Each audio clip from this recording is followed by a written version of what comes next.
Somewhere in the baking aisle, there is a bag of flour labeled specifically for cakes. Not all-purpose, not bread flour, but cake flour, usually promising a finer crumb and a lighter, fluffier result than regular flour could ever produce. In many cases, the reason that flour behaves so differently is not just that it is ground finer, it is that it has been treated with chlorine gas, a process that has been prohibited across the European Union since the harmonized EU food additive framework was established in the 1990s and remains legal and still in active use in parts of the American baking industry today. This is a slightly different story than the bread additives we covered a few videos back because chlorine treatment is not really about safety concerns tied to a preservative or a dough conditioner. It is about something more specific, a chemical process that fundamentally changes how flour behaves in the oven, developed almost entirely around a very particular category of American baking that most of the rest of the world does not really do the same way. Let's start with what chlorine treatment actually does, because it's genuinely more interesting than a simple bleaching agent. When freshly milled flour comes off the mill, it's naturally pale yellow, not white, and it needs time to age before its baking properties stabilize. Freshly milled flour tends to produce weaker, stickier doughs. Historically, millers solved this by simply storing flour for weeks before selling it, letting it age and oxidize naturally. Chlorine gas treatment was developed as a much faster industrial shortcut, artificially aging and modifying the flour within hours instead of weeks. But chlorine gas does something beyond speeding up aging and whitening color, and this is the part that made it genuinely valuable for a specific category of baking.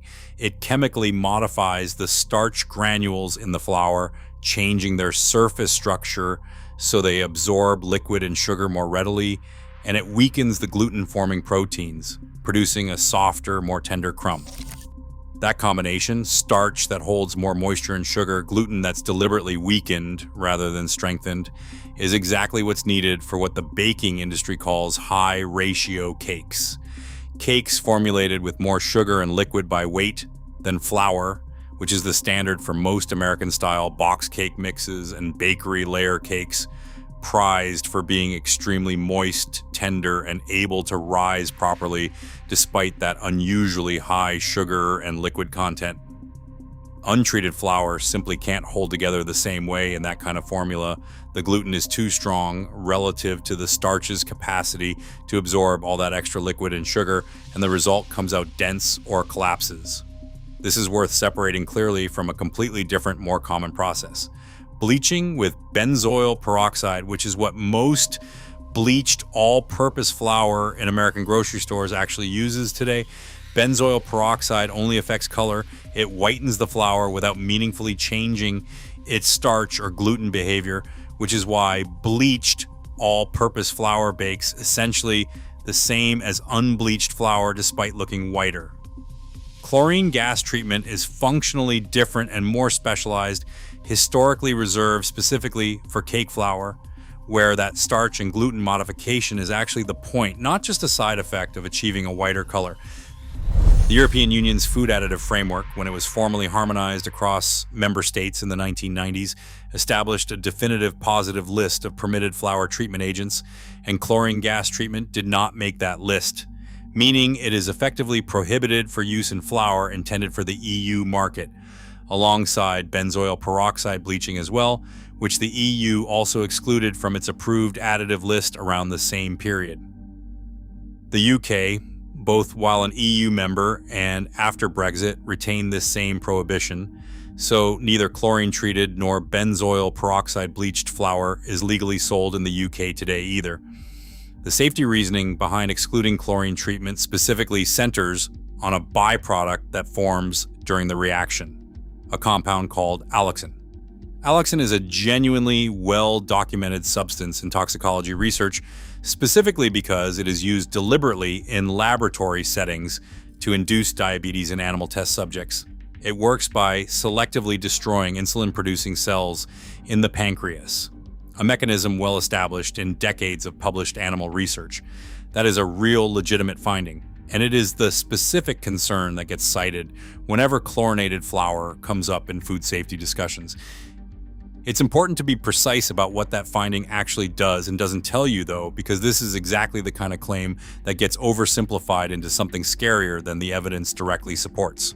The alloxan studies established that concentrated, directly administered doses of the compound can damage pancreatic cells in laboratory animals under controlled experimental conditions. That's a genuine, replicated toxicological finding, and it's one of the reasons alloxan remains a standard research tool in diabetes studies today, used specifically because its effect on pancreatic beta cells is so reliable and well characterized in that experimental context. What those studies don't establish is that the trace amount of alloxan formed as a byproduct in commercially chlorine-treated flour, consumed as an occasional ingredient in cake at ordinary dietary levels over the course of a normal diet, produces anything like the same effect in humans. There isn't a substantial body of direct human epidemiological evidence linking chlorinated flour consumption at typical dietary exposure to diabetes risk specifically, and the concentrations used in laboratory diabetes induction studies are generally understood to be many times higher and administered far more directly than anything a person would realistically encounter from eating cake made with treated flour. The EU's precautionary approach, the same standard we've seen drive several of the bans covered on this channel, treated the existence of a known diabetogenic byproduct, even in trace form, as sufficient grounds to prohibit the treatment process outright, rather than waiting for direct human harm to be conclusively demonstrated at real-world exposure levels. That's a legitimate regulatory choice under a precautionary framework, but it's worth being honest that the underlying human health evidence here is thinner and more indirect than for some of the other substances we've covered, like potassium bromate's IARC classification, which was based more directly on the substance itself rather than primarily on an incidental reaction byproduct.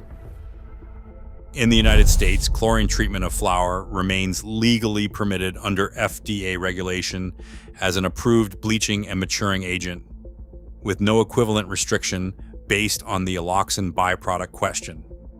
That said, the market picture has genuinely shifted over the past couple of decades, echoing a pattern you've probably noticed across this entire channel by now. Growing consumer interest in clean label baking products, combined with broader awareness of the EU's differing position, has pushed a meaningful number of American flour producers toward voluntary reformulation, offering unbleached and non-chlorine treated cake flour alternatives alongside, or in some cases instead of, their traditional chlorinated formulations. The federal permission never changed. Consumer demand did what it's done throughout this whole series, created a labeled, differentiated alternative on the shelf without waiting for regulation to force the shift. It's also worth walking through the actual chemistry of what's happening to the starch, because modifies starch granules is a phrase that can sound vague without a concrete picture of what it means in practice. Untreated wheat starch granules have a relatively smooth, tightly packed surface structure, which limits how much water and sugar they can absorb before the flour's protein network becomes the limiting factor in how much liquid a batter can hold before it destabilizes. Chlorine gas treatment etches and roughens the surface of those starch granules at a microscopic level, effectively increasing their capacity to bind water and sugar molecules, while simultaneously weakening the surrounding gluten-forming proteins so they don't fight against that added liquid load by seizing up into a tough, elastic structure the way properly developed bread gluten does. The two effects work together specifically to let a high-ratio batter, which by definition contains more sugar and liquid than the flour would normally be able to support, actually bake into a stable, well-risen cake instead of collapsing under its own liquid weight. This is genuinely precise, deliberate food science, not an incidental side effect of a whitening process. The chlorine treatment's actual industrial purpose was always this functional starch and gluten modification, with the whitening effect essentially being a visible side benefit rather than the main goal. This connects to something worth naming directly, because it's a pattern that has run through nearly every video in this series. American food regulation tends to treat an ingredient as innocent until specifically proven harmful at realistic exposure levels, while EU regulation tends to treat a credible, even if incomplete, safety signal as sufficient grounds for precaution, shifting the burden onto industry to prove safety rather than onto regulators to prove harm. Chlorinated flour is maybe the clearest example yet of just how differently those two starting assumptions can play out, precisely because the underlying human health evidence here is genuinely thinner than in some of our earlier videos, which makes it a useful test case for understanding that banned in the EU doesn't always mean proven dangerous. Sometimes it means a credible enough concern that European regulators decided the burden of proof should fall on demonstrating safety, not on demonstrating harm.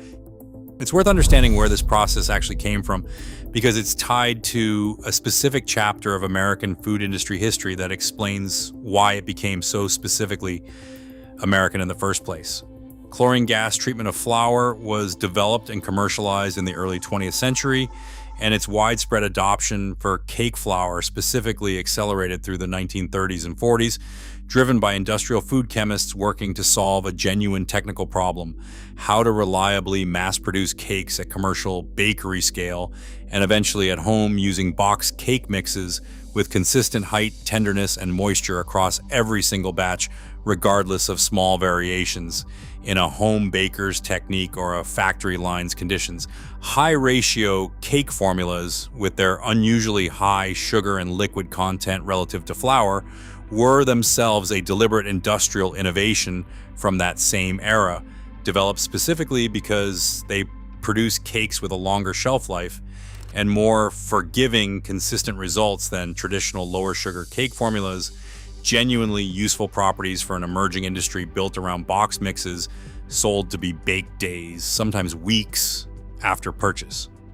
Chlorine-treated flour was the specific technical ingredient that made those high-ratio formulas actually work reliably at scale, which is part of why the process became so deeply embedded in American commercial and home baking culture through the mid-20th century, in a way it simply never did in most of Europe, where cake baking traditions developed along a different technical path entirely, without that same industrial mass production pressure driving ingredient innovation in the same direction. That history also explains something else worth knowing. This isn't purely a US versus EU story the way some of our other videos have been. Several other countries outside the EU have also restricted or moved away from chlorine flour treatment over the decades, including Canada, which similarly limits its use, meaning the US is somewhat of an outlier even relative to some of its closer trading partners on this specific question, not just relative to Europe. So practically, here's how to actually check for this the next time you're standing in the baking aisle.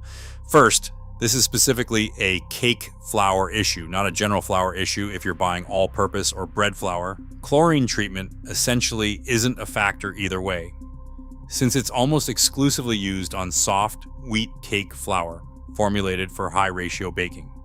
Check specifically for cake flour or cake and pastry flour on the package.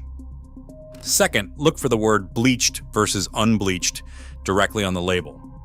Bleached cake flour in the US is where chlorine treatment is most likely to be present, though the label typically won't specify which bleaching method was used. So bleached cake flour could mean either chlorine gas treatment or, less commonly for this specific category, another bleaching agent. If avoiding chlorine treatment specifically matters to you, unbleached cake flour, now widely available from several major US brands, is the more reliable choice. Third, if you're specifically trying to replicate an authentic European baking result, or you're simply looking for a functionally similar substitute, know that European bakers historically achieved a comparably fine, tender cake crumb through different techniques entirely, using naturally lower protein soft wheat varieties, extended natural aging, and often incorporating techniques like sifting and folding methods that compensate for not having chemically weakened gluten to work with. It's a genuinely different technical tradition built around not using this shortcut at all, rather than a direct substitute ingredient you can simply swap in. This channel compares food and product standards across the US, UK, and EU using publicly available regulatory information, including FDA flour treatment agent approvals and the EU's Harmonized Food Additive Framework, established in the 1990s. Content is for informational and entertainment purposes only and isn't medical advice. Regulations and product formulations change over time, so always check current labels and official sources for yourself. We are not affiliated with or endorsed by any brand, company, or organization mentioned. Next time, we are heading into the drive-thru, comparing McDonald's own published ingredient lists country by country and the preservatives and processing aids hiding in the US fries formulation that simply do not appear in several European versions of the exact same product. Subscribe if you want to see exactly what is different in the fryer.